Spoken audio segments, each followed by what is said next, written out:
Bitawan mo ako! Kunin mo na lahat ng pera ko! Huwag mo lang akong saktan! Wala ka nang magagawa. Akin ka.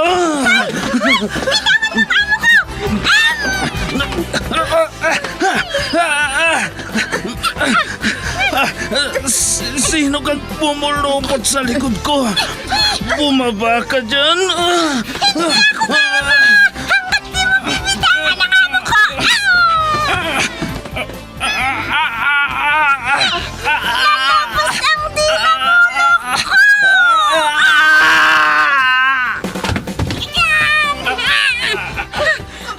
Ayan!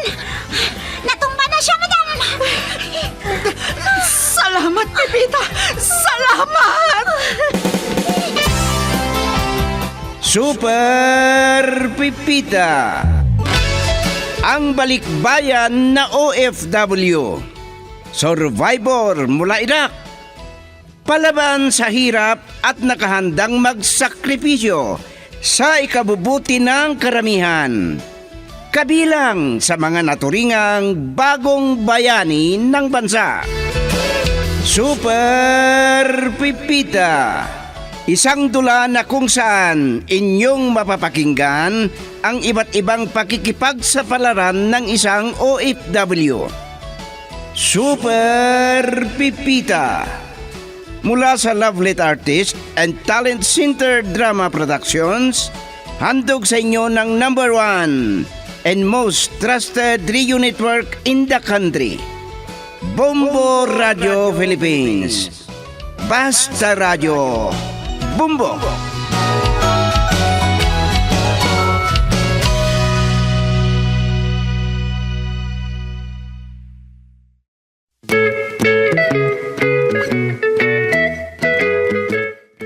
Mula sa Lovelet Artist and Talent Center Drama Productions, ihandog sa inyo ng #1 and most trusted radio network in the country, Bombo Radio Philippines, ang unang yugto ng isang linggong kwento natin na pinamagatang Manugang at Biyanan.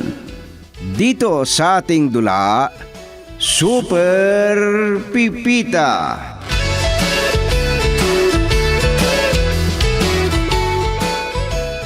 Oh, nandito ka na pala, Rosalia. Base sa nakikita mo, natapos na itong bahay natin. Pwede na itong tirhan. Paano mo nasabing pwede ng tirhan? Maliban sa 3 monoblock, wala nang ibang pwedeng pag-upuan. Naka-order na ako sa kakilala ko na may pwestong muebles. Kumpleto. May kama, sala set, dining table at upuan. Inuna ko ng pinasukat ang divider para maipupwesto sa pagitan ng sala at kusina. At bakit hindi mo ako sinabihan? Gusto ko sana na ako ang pumili sa mga kagamitan dito sa bahay. Walang problema dyan. O di bale, hindi pa naman ako nakabayad. Pupunta din tayo doon ngayon sa pagbilhan natin ng muebles. O si Boyong, umalis din ba nung nahatid ka? Oo, kasi gusto raw niyang manigarilyo at magkape. Nabibisit ako sa driver mong yun. Palitan ko na lang. Matagal ko ng driver si Boyong. Mapagkakatiwalaan yun. Kahit ganun lang yun. Hindi katulad ng ibang driver na hindi sila marunong umayos ng sasakyan. Bakit hindi ka pa kasi bumili ng bago mong sasakyan? Ay, oo nga pala. Ngayon na natapos na itong bahay natin, bilhan mo naman ako ng sasakyan. O sige, walang problema dyan. Ngayon din, pupunta tayo at bibili tayo ng sasakyan mo. Nagpapasalamat ako, honey. Talagang hindi mo ako matitiis, ano? Walang hindi sa'yo. Yan ang pinangako ko nung nagpakasal tayo. Lahat ng gusto mo, ibibigay ko. Pagkatapos mabili lahat ng mga kagamitan, susunod na siguro ang basbas ng bahay. Kakausapin ko si Father Ralph. At kailangan, grande ang selebrasyon ng basbas ng bahay. Walang problema dyan. Alerto kong makokontak ang mga kakilala ko na may-ari ng catering services. Kailangan din na mayroon tayong katulong. Alangan namang isasama natin ang katulong sa bahay ninyo. E di magagalit si tatay at wala siyang kasama. Hindi pa nga sana gusto ni nanay na magkaroon kami ng katulong. Hindi naman kasi kami mayaman. Dahil matalino ako, naging arkitek ako at marami akong kontrata. Pero hindi problema yan. Madali lang naman tumawag ng katulong. Nakakalata na ako sa'yo, Henry. Kanina po pa sinasabi ang walang problema at madali lang yan.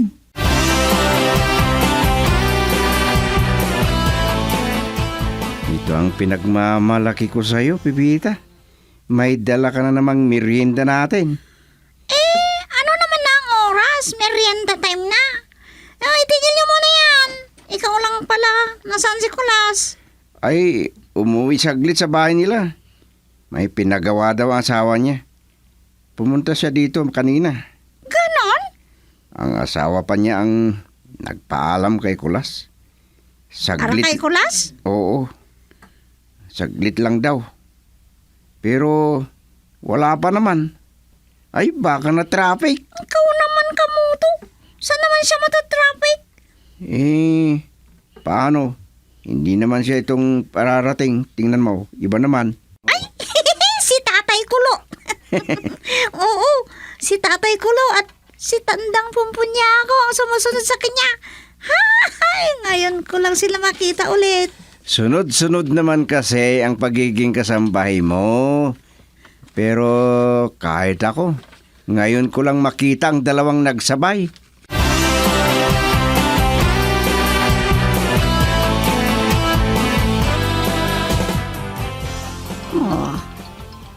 Nagre-ring ang cellphone ni Henry, pero hindi ko sasagutin. Ipinaalam niya kanina na saglit lang sila ni Rosalia na bibisitahin sa natapos silang bahay. Marami siguro silang ginagawa sinasabi ng asawa niya. Hello, Mama. Ah. Nandito kami ni Rosalia, dito sa bilihan ng sasakyan. Akala ko pumunta kayo sa bahay niyo. Bumili ka na naman ba ng sasakyan mo? Para kay Rosalia. Bakit po ba? Ay, inutusan ni Piskal Duarte ang driver niya. Umalis pa nga kasi hindi nakapaghintay. Ay, oo pala. Nakalimutan ko. Pero paano na kaya ito? Pupunta na kami ni Rosalia sa bilihan ng muebles. Akala ko ba naka-order ka na? Sabi naman kasi ni Rosalia na siyang mag-order. O sige na, Mama. Tawagan ko na lang si Piskal Duarte. Ay, nasobrahan yata ni Henry ang kabaitan niya sa asawa niya. Nahalata ko na si Rosalia lahat ang natutupad. Hindi siya makontra ni Henry.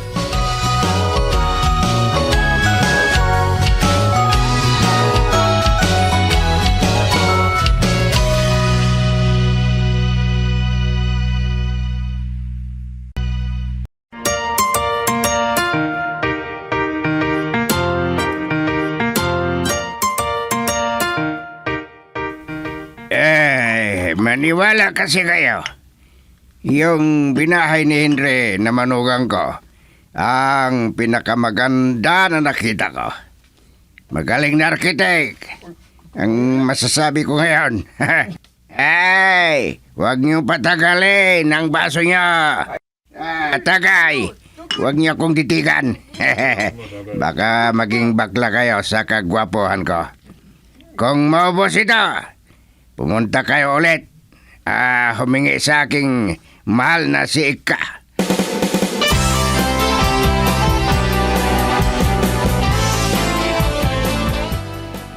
Mabuti at may isang natirang item nito na gusto mong bilhin. Salamat ng marami, honey. Talagang hindi mo ako matitiis, ano? Pero may malaki lang tayong problema. Mahigit 2 milyon ang bayad nito. Kung isang bangko lang, hindi nila ako papayagan na maglabas ng ganyang kalaking pera. Bakit? Iisa lang ba ang bangko mo? Hindi naman. Oh, ano na? Iwan kita dito kay Boyong. Balikan kita mamaya habang hinihintay mo ang papeles nitong sasakyan. Bakit mo naman ako iiwan? Asawa mo ako. Si Boyong na lang ang paghintayin mo. Nagugutom na ako. Baka hapon na siguro na mailalabas natin itong sasakyan. Kausapin ko ang ahente bago tayo umalis. Pwede naman nila kasing ayusin ang papeles kahit wala tayo. Yun lang kung ibigay nila sa ibang sasakyan. Baka nga ang alam nila ay wala kang pambili. Rosalia, kilala nila ako dito. Hintayin mo ako at makikipag-usap ako. Gusto kong sabay tayo. Ay, ang katulong pala natin. Tatawag din ako sa agency kung nandun na tayo sa bangko o kaya kung nandun na tayo sa restaurant. Salamat, honey. Talagang pinapahalagan mo ako, ano? Baka sakaling mapagbigyan mo din ako. Mahigit 2 taon na tayong nagsasama. Wala man lang tayong nabubuo. Parang hindi daw ako arkitek. Bahay lang daw ang kaya kong patayuin.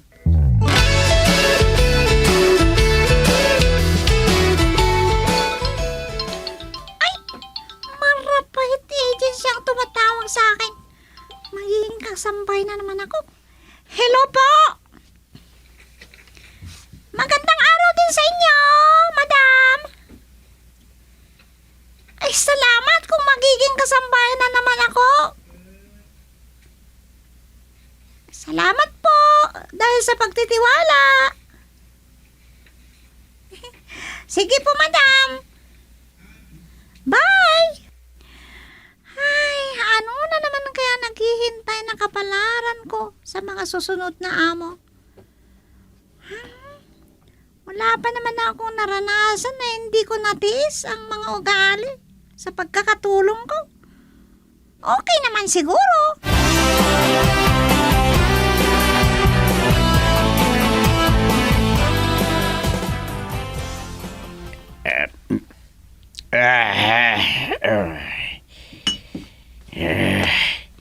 Ang ganda naman ng sasakyan na yan. Ilang milyon kaya ang bayad niyan? Tignan niyo mga kasama. Akala ko kung sino ang magandang dalaga na dumating. Napagkamalan ko pang beauty queen. O kaya ang idolo kong matalino at matapang na senadora. Si Rosalia naman pala na dalaga ko.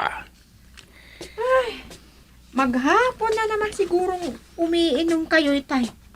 Parang sinangag na hipon ang mukha nyo. Tahimik ka. Nakakaya sa mga kaharap ko. At lagi kong sinasabi na daddy ang tawag mo sa akin, hindi tay. Kanino mo hiniram yung sasakyan mo, Rosalia? Anong akala nyo sa akin, itay? Hindi ko ugali ang humiram. At bakit ko ipapahiya si Henry na asawa ko? Binili niya ito para sa akin. Narinig niyo mga kasama? Talagang mayaman ang manugang ko na arkitek. Sabi pa nga niya, bibili daw ng helikopter.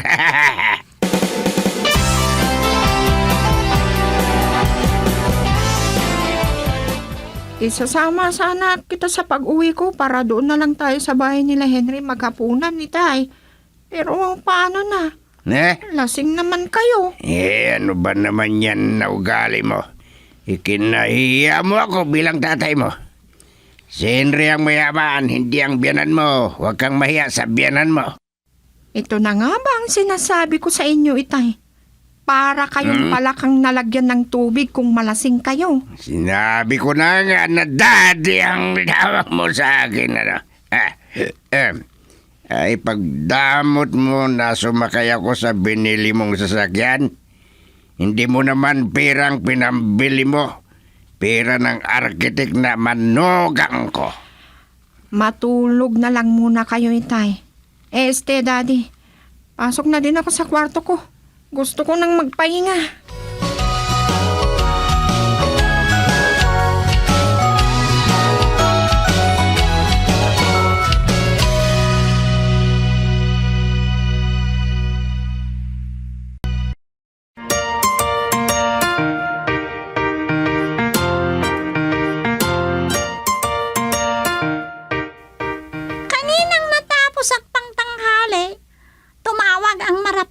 emergency, kamuto. Sa susunod na araw pa naman ang biyahe ko. Ay, makakalayo ka na naman kung ganon, Pipita. Talagang ganon. May panahon pa ako bukas na mag-ayos. Ay, tutulong na lang kami ni Kulas. O kaya kahit ako na lang. Baka may gagawin si Kulas. Ako na lang bahala, kamuto. Wala namang matrabaho sa bahay. Magtrabaho lang kayo sa garden. Agahan ko lang magtrabaho para makapunta din ako sa garden. Aalis ka na magkasambahay. Yan pa ang iniisip mo. Kami na lang kay Kulas ang pupunta dito.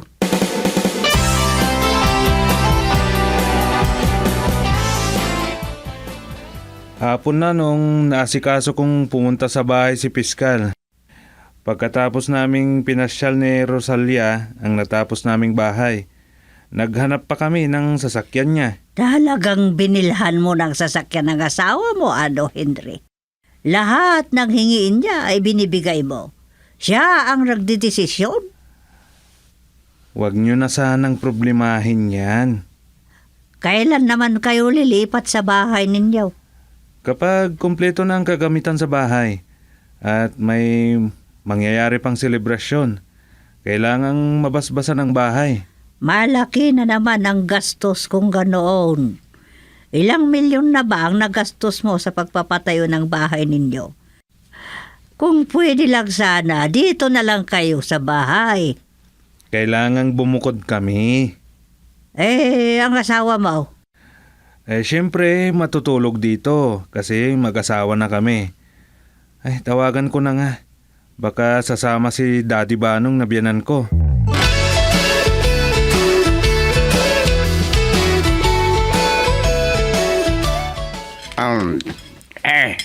Gusto ko sanang makita ang bahay ng mga anak natin, balae.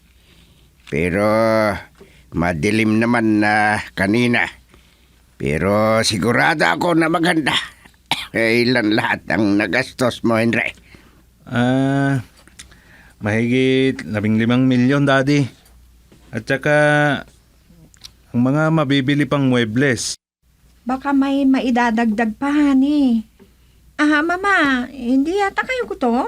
Huwag mo akong alalahanin. Nagmerienda kasi kami ni Tinay kanina.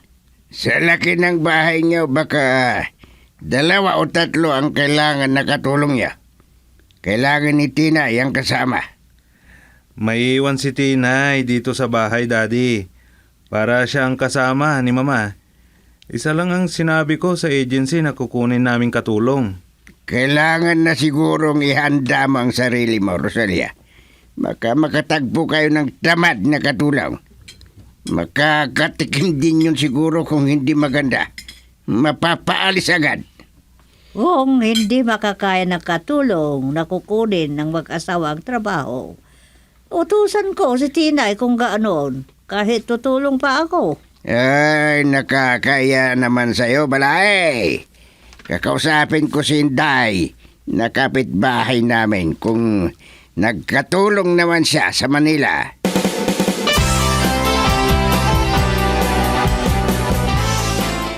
Ay, mabutit nakaalis na ang mag-ama, Henry. Kagabi pa sana kita gustong kausapin pero baka marinig ni Rosalia. Ano ba yun, Mama? Mahigit 2 taon na kaming nagsasama. Meron pa ba kayong hindi nagugustuhan sa kanya? Hindi lang si Rosalia. Mas malala pa si Banong na biyenan mo. May plano pa yata na siyang manirahan sa inyo. Mama, wala akong nakikitang masama dyan. Kahit kayo kung gusto nyong manirahan sa amin. Ay, kaya nga nagpatayo kayo ng bahay niyo para bumukod kayo. Tapos sasama ako. Ang masasabi ko dyan, huwag nyo na sanang problemahin yan. Sobrang gastadura ang asawa mo. Huwag mo hayaan na siyang mamuno sa iyo. Ay nako, Mama, makakalimutan nyo na yatang umiti. Pasiyahin nyo naman ang sarili ninyo.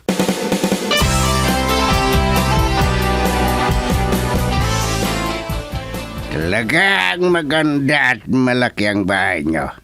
Kung natuloy lang sana na binili nyo ang bakanting lote na kapitbahay natin, sobra sigurong mapilipit ang batok nila sa sobrang inggit. Mabuti naman at hindi natuloy dahil mainggitin at mayabang ang mga kapitbahay. Magaling silang manira ng kapwa. Kahit babae, naglalasing at tungitera. Ilang kwarto pala itong bahay niya? 3 dito sa baba at 4 sa taas, Daddy. Mahihirapan ang katulong na maglilinis sa bahay niyo. Ang salas at kusina nga lang ang lawak. Problema na yan ang katulong. Pilit na tatawagin ninyo si Tinay na tutulong sa kanya. At nakahanda naman si Balae na tutulong. Di bali at sanay naman na sa gawing bahay. Ihatid na kita sa bahay, Daddy. Panay ang tawag kasi ng mga barkada ko. Nabalitaan kasi nilang binilhan ako ni Henry ng sasakyan ko. Nako. Isama mo ako. At sakaling may magustuhan ako sa mga barkada mo, makapag-asawa muli ako ng bata.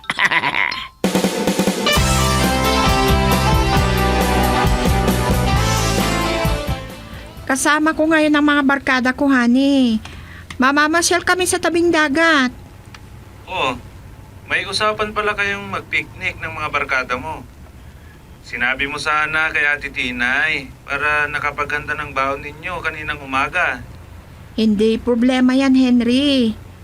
Bibili na lang kami ng pagkain namin. O sige na, at nagmamaneho ka pa. Sige, bye. Magandang sakyan mo. Tingnan mo nga. Kariton at kuliglig lang sinasakyan ko noon. Rosalia, turuan mo nga akong magmaneho. Uy, baka maibangga pa ninyo dati. Baka mas magaling pa akong magmaneho sa iyo. Halatang natatakot ka Nakagilid ka lang. Ay, mababangga mo ang baka!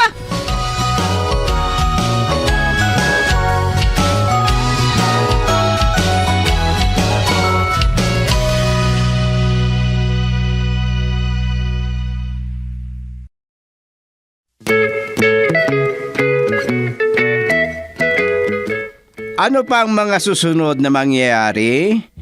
Mga kaibigan, pakinggan bukas ang karugtong ng isang linggong kwento natin na pinamagatang Manugang at Biyanan.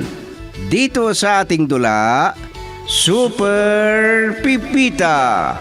Isinulat para sa radyo ni Delfin Dumayas at sa direksyon ni Tia Astudillo Aquino. Inahandog sa inyo ng number 1 and most trusted radio network in the country, Bombo Radio Philippines.